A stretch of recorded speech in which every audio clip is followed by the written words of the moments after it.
কয়লা পাচার কাণ্ডে গ্রেপ্তার ইসিএল এর প্রাক্তন জিএম সহ 3 বুধবার আসানসোল বিশেষ সিবিআই আদালতে পেশ করা হয় ধৃতদের।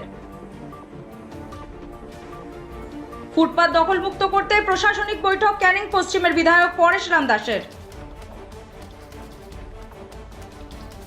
জাতীয় সড়কে দেখা দিচ্ছে ফাটল, 60 নম্বর জাতীয় সড়কে স্বাস্থ্য পরীক্ষার কাজ শুরু হয়েছে ইতিমধ্যেই। আরাবুল ইসলামকে নিয়ে তদন্ত হবে বললেন শওকত মোল্লা। রাজ্য সরকারের হকার্স উচ্ছেদের বিরুদ্ধে প্রতিবাদে সরব এসইউসিআই। বাচ্চা চুরির অভিযোগে ডাউন বনগাঁ মাঝেরহাট লোকাল থেকে গ্রেপ্তার এক মহিলা, ব্যাগ থেকে উদ্ধার 11 মাসের শিশু। দ্বিতীয়বার লোকসভার স্পিকার হিসেবে নির্বাচিত হলেন ওম বিড়লা।